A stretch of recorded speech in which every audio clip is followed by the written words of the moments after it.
Bob lived at a time in the 40s in a heteronormative culture, right? So, but it was a heteronormative culture that was insisting that being a homosexual was sinful.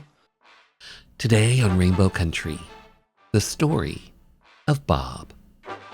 Hi, I'm Christopher Rice, and this is Rainbow Country with Mark Tara. Stephen C. Law. Hi, how are you? Well, thank you so much. So nice to meet you. Yeah, even if it's virtually, I have to say thank you so much for being here to have your voice, your story be heard by the LGBT community and beyond. So thank you so much for this, Mr. Stephen C. Law. Okay, let's just jump right in from the ground level, as I like to start. You are an ordained pastor. You are an author. Your current book is The Story of Bob. The Story of Bob, essentially a biography book that tells the life of Reverend Robert W. Wood, a World War II veteran, an ordained Christian minister, and an early gay rights advocate. When did you first become aware of Reverend Robert W. Wood? When did he first come to your attention? About 20 years ago, and I was in a transition of sorts away from a commitment to pastoral ministry and preaching, particularly as a form of communication.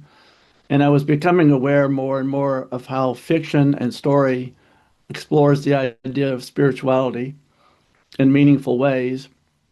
And I was working with Mike Curtis, who's the senior editor at the Atlantic Monthly at the time, responsible for fiction in those pages for over 45 years.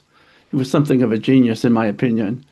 But I was learning a great deal about story and how stories work.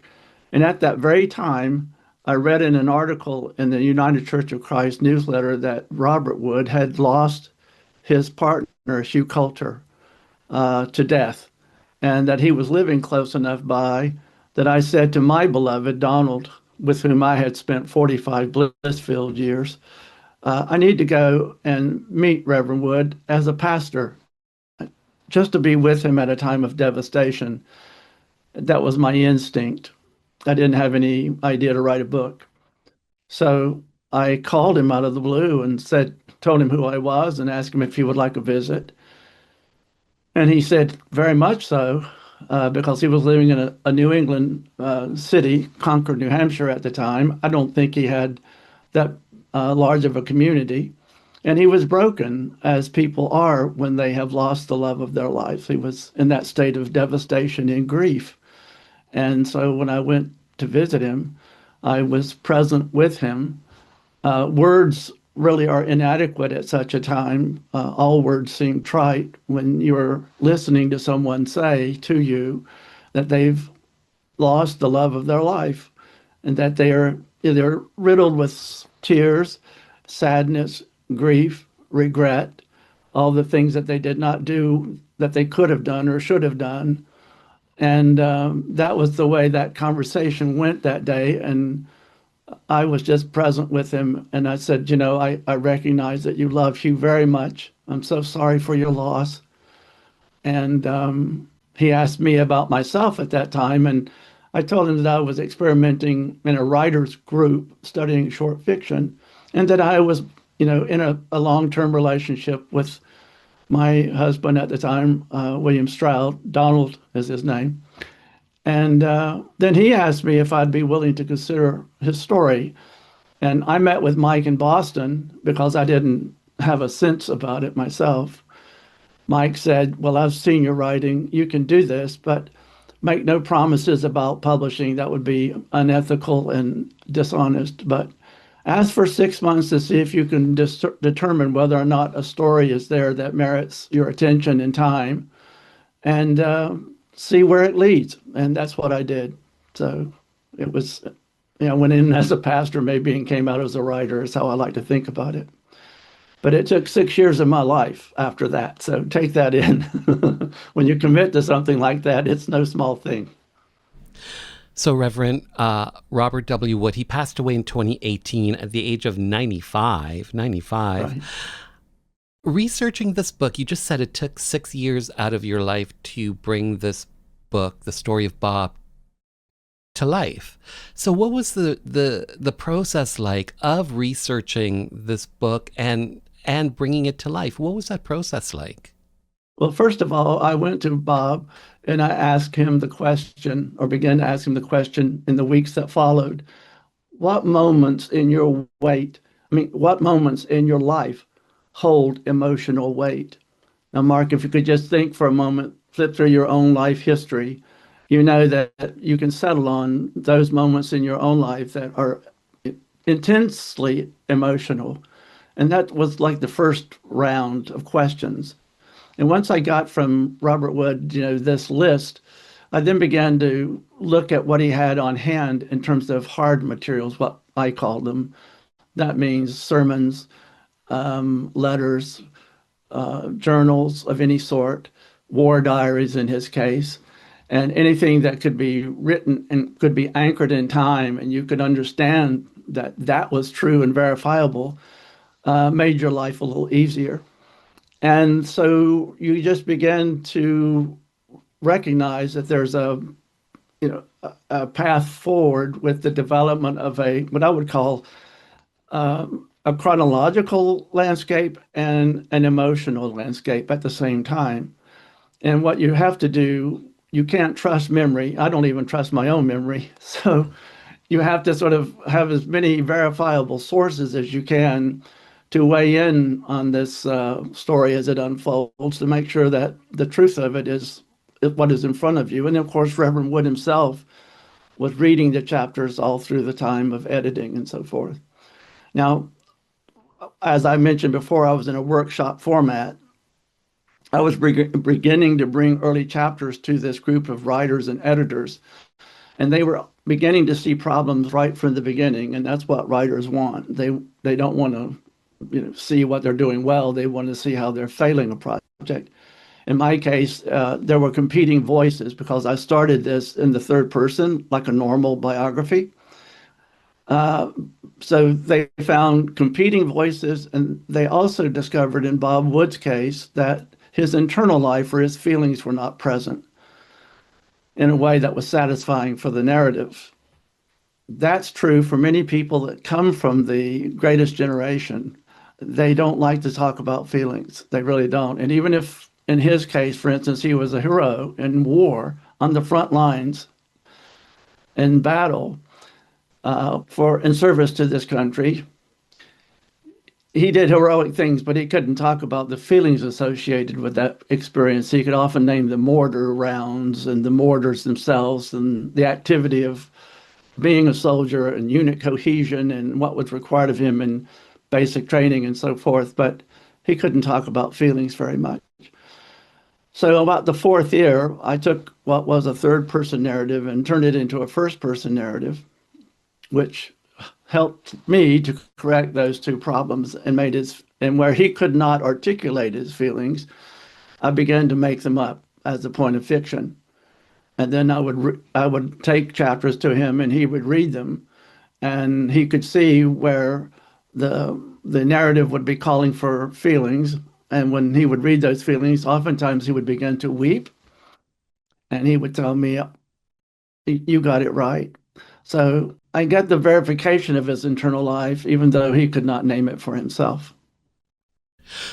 So during that process, what would you say jumped out at you the most? Were there aspects of his life that stood out to you more so than others? That's a good question. It's interesting. I'm learning now more about what I might have wanted to perceive at those times and didn't, simply because it took almost 20 years for this to come to publication. So I'm reading it now with fresh eyes and fresh attention, and I'm asking myself the question, what has been achieved in this story? And one of the great things that I think I'm recognizing is that, Bob lived at a time in the 40s in a heteronormative culture, right? So, but it was a heteronormative culture that was insisting that being a homosexual was sinful.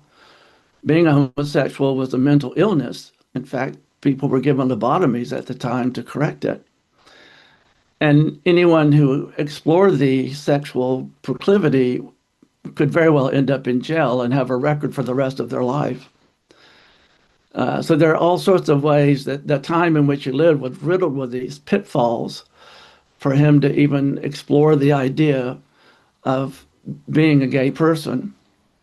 And what I think I did well in this book, and let the readers decide, was to stay neutral and non-judgmental about his childhood and about his evolution into adulthood and in his war service, so that they can sort of figure out for themselves or see how it was that the way he came to understand desire just appeared out of nowhere almost in the Boy Scouts.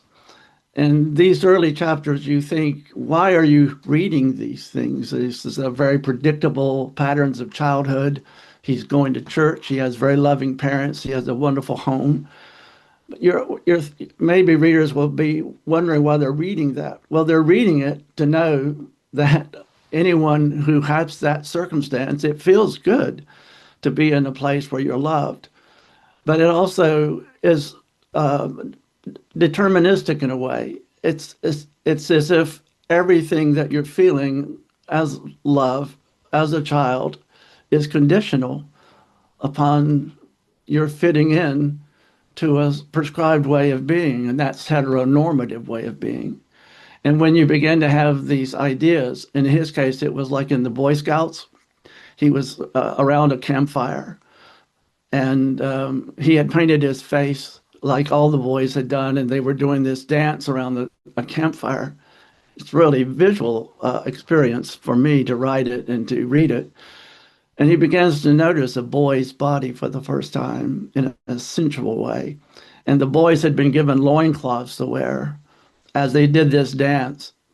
And he took this loincloth home from that experience and hid it in his drawer to protect himself from discovery. In other words, he was hiding something from the people that he loved. That's the irony. And he was using that then as a way of having fantasies, of gaining arousals, and coming into that experience. But that very experience is what separates him from what the readers will understand to be the protection of his own family. It's really kind of heartbreaking, because there's nothing in his family but love until this loincloth shows up. And then it's for him to decide what to do with that. And all the fantasies that he has attended to that, and others that he has in high school, and as he goes into college, other kinds of fantasies not acted on all the time, but they're all his alone to deal with.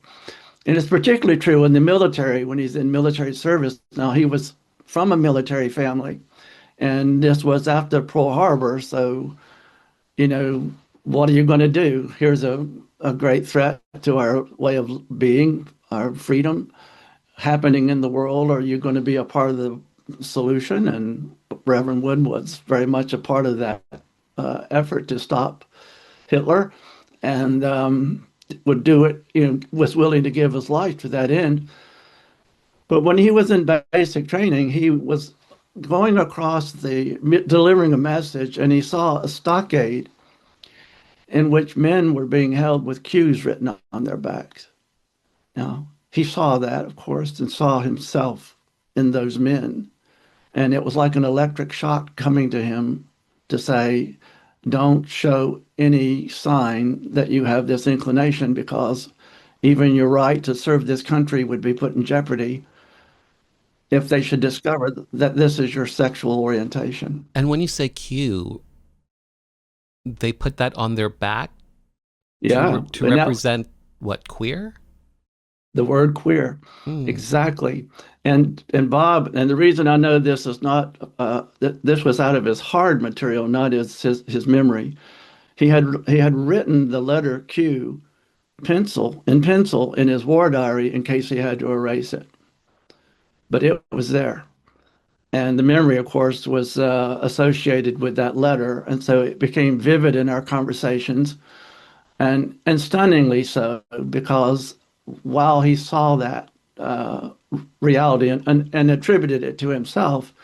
He was also asked to give the ultimate sacrifice on behalf of our country, which, to his credit, he did. I mean, he was a hero.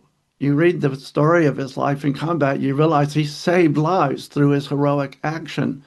He also was wounded in battle and left for dead on the battlefield and spent 22 months recovering in a military hospital, all in the service of this country. And I think sometimes heteronormative people don't think that gay people can be heroic. Well, think again. We are heroic. We're capable of heroic deeds. In fact, the very fact that we live our life every day the way we do, with honor and integrity, is an act of courage, as far as I'm concerned, when gay people have to live, or GLBTQ people have to live within a heteronormative culture. We're constantly courageous by our very presence and by our very act of honoring our truth. I hope that's not overstated, but it's something I intensely feel.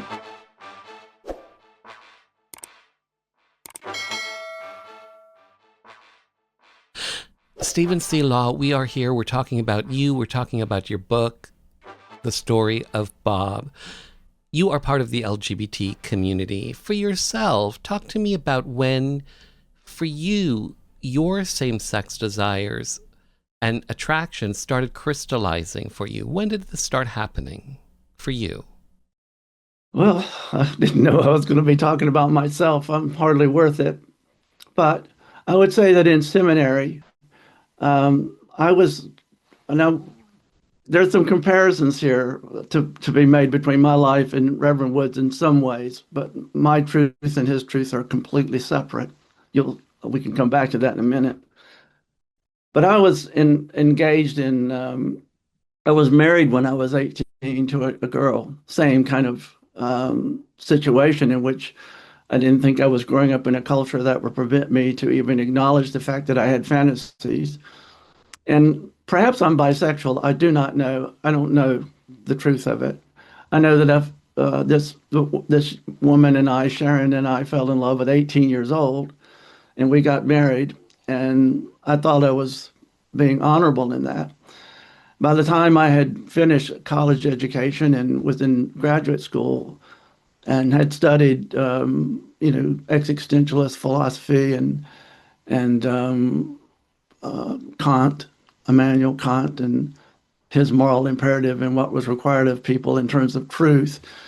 And I was also studying the scriptures in new and varied ways from the historical critical method that I was learning in seminary by major biblical scholars. I wasn't thinking of them as literal. I was thinking of them as more metaphorical, more and more, and appropriately understood within the context of ancient communities as opposed to modern societies. But within those years in which I was having so much work to do related to thought and moral formation and all the rest, I came to a decision that this group of fantasies that was living within me were not going to go away, and that I needed to be honest with my wife about that. That was my first moment of truth. Then and in the seminary community, I was no more supported than Robert Wood was when he was in his seminary community. And I really wanted to come back to that eventually. So all these moves I was making on my own, the same way Reverend Wood did. And a whole generation had passed. So I took on the role of honoring or understanding that I brought a lie into our relationship. I sought some clarity about that through counseling. My dear wife and I divorced one another. And then I met the man of my dreams in life, William Donald Stroud. He was a physician working at Kodak at the time in Rochester. I was at Colgate Divinity School. And when we met, I wasn't really interested in forming any kind of relationship because I didn't even know what it meant. But the fact was I was meeting the man of my dreams right off the bat. And what I had to come to terms with was saying yes to that. And that was the best decision of my whole life. I can tell you. I'm a lucky man. And so by the time Donald and I found ourselves together and we were sharing that intimate partnership that was physical in nature as well as spiritual in nature, I just understood how the life of the spirit and the life of the body could come together in this rich and wonderful way with this particular human being. And I come back to that because when you are looking for the man of your dreams, I just got lucky. And so I'm not sure that there's a script for anybody, whether you're a heterosexual or from the LGBT community, for how it is that you discover the person that you're meant to be with in that long-term kind of commitment. I don't think a script exists. And coming back to Bob for a minute, there are a lot of details about his, search for a relationship, and it took him into all sorts of different places and with different people. In the sadomasochistic world of Manhattan, particularly, is where he met Hugh Coulter. Now, I've never had anything like a sadomasochistic experience, but in order to write this book, I had to enter into that world non-judgmentally and be open to the many ways that that world lives and works. I find it fascinating, and I hope readers will stay open-minded to find it fascinating too, that people can be so alert to what their sexual needs are that they can put a handkerchief in one pocket and it will confer some message like I'm top, I'm bottom, I don't know, I'm a master, I'm enslaved. I don't know what the vernacular these days are, but I know in Bob's case it was a strange terrain for me to encounter, and I just tried to be truthful to Bob's story the best way I can.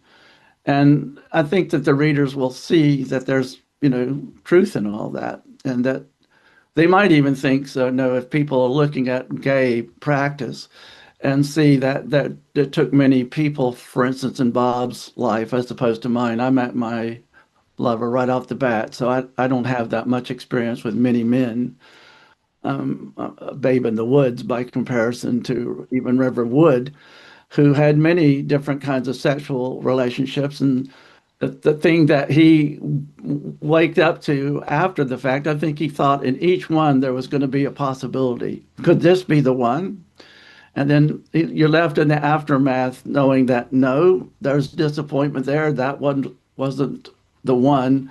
And how was this path going to unfold where he's going to meet you? But when you find yourself in a bar in Manhattan and they're meeting, the reader will know that love is coming into the room. I mean, not just sex. Sex is there too, but there's also love there and respect and regard. And suddenly, instead of not being together, they are going to each other's parents, introducing themselves. She showing up in the parsonage hanging drapes. It's just the way it all unfolds is very wonderful. And the way my life with Donald unfolded was very wonderful in a way. It was just different. And we supported each other as Bob and Hugh supported each other in our vocations over many, many years. Why And why do you think Reverend Robert W. Wood, why do you think he was drawn to the S&M community? well, I'm going to leave that for the psychologist to speculate about, but I will say this. I'll say that that to me is not much different than being called into ministry. And here's why. When somebody comes back from war, and again, I have not been in combat, so I had to enter that world vicariously through the work I did with Bob. But what we ask our soldiers to do on our behalf it's unbelievable. It truly is. I mean, and that it may be different now. Again, I'm talking about war, Second World War, where you're looking at people that you're killing, and they're looking at you, and you're seeing your friends being exploded and losing their legs and arms on the battlefield, and you're experiencing all this death and destruction all around you viscerally. It's not as if you're looking down from a satellite and you're dropping bombs on people you're not seeing, which is a different form of warfare. I'm sure it has its effect, but there's no questions asked when you read the story of Bob and his war life, that he comes back from a brutal, maybe what's happening in the Ukraine, it's compared. But you come back from that, you can't escape the destruction of it. So you ask these people who give their lives on the line for our countries to come back and take on a normal life. Well, what's normal after you've seen your friends exploded and after you almost killed yourself? I think only the psychologists that work with war vets understand this terrain, and I think in every veteran's case it's different. But I just gained to really appreciate the sacrifices that people make on behalf of our country all around the world when people are asked to go to war. They do this, and it's remarkable. So you come back from that, and in Bob's case, one thing he had to keep him anchored in the world was the Psalms, which is a book in the Bible. It was one particular psalm that was meaningful for him, which he kept reading over and over and over for weeks, like my grandson did when he broke up with his first girlfriend. And he went into his room and shut the door and played this sad song all afternoon. Well, Reverend Wood, to deal with this devastation, found this psalm, and that it has something to do with, if you believe in God on the Most High, I will protect you under my wings. I will give you comfort. I will not let destruction come to you. All these very positive thoughts in poetic form that he just kept reading and reading and reading like a cycle of hope and loop and faith. That maybe that these dreams and these nightmares that he's having, this discomfort living in the world of coming back from the military would ease, and he would find a purpose for his life, which he did in ministry. So you take that pain and then you think, well, if you're receiving pain in sexual relationships, is that something then that can give you some sense of pleasure? I don't know. I just know that in the way I approached the subject, it seemed very tender. And Hugh himself was an expert with a bullwhip. He was a rodeo cowboy. And evidently, he was also an artist. And Bob was receptive to a sexual encounter that will allow a pain to be inflicted, but then sort of a nurturing of the wounds afterwards. Now, that's not explicitly stated in the book, and readers may be really uncomfortable with me about that, but I had to make a decision because what happened was Bob and Hugh seemed to be forming a relationship that had a sacred aspect to it. I think the readers will see that when they see how their relationship unfold, the nature of their conversations, the nature of the way they showed up for one another in support in their work environments, the nature of the love expressed over 26 years, right? And then they're suddenly, they created for themselves even a sacred moment where they shared vows with one another. The world did not give them that privilege. The church did not give them that privilege. They claimed it for themselves. And it's a very touching moment in the book in which they just share vows with one another and make this commitment, which feels holy to me. It feels sacred to me. And so after they made that sacred kind of commitment, and I realized that sex for them was something different than sex for just the pleasure of experiencing tactile sensation and pleasure. I began to protect that in the writing as a sacred part of their bedroom that I didn't think deserved attention. So people do get a sense that that's what the nature of their relationship with. And Bob was really candid in giving those details. And I can say to anyone listening that if you're interested in those details, you can find them at the Congregational Library in Boston that holds the archives that Reverend Wood left to them when he died. And also all my note taking is there as well. So if people have a curiosity about exploring the ways in which they explored sadomasochism as a married couple, they can do that. I just didn't think that it merited the pages of a book somehow. And I think Bob was in agreement with that decision. Hmm. So, Stephen, here, I just have a few minutes left with you. Here's my last question for you, and it's simply this. What do you hope audiences come away with after they've experienced the story of Bob? What do you hope your audiences come away with? Well, I know that. I hope that they will always remember that we're still living in a heteronormative culture, first of all, and that that heteronormative culture and that living within it was always going to be requiring something of us as gay people, gay, lesbian, bisexual, transgendered people. It's going to invite us to take out of the heteronormative um, you know, traditions that exist that form morals, whatever we think we can take out of those, whether it be from churches or from psychologists or from literature. If it's coming from a heteronormative source, just remember that it's a heteronormative source. And if it doesn't include you, then your work is to take out of it what you can and make it fit your life. It also invites us to be very careful, very, very careful who we trust with making moral judgments about our experience. I hope that when you read the story of Bob, that you'll be less, more than ever, that you will not trust people outside of your experience to make moral determinations about what your experience means.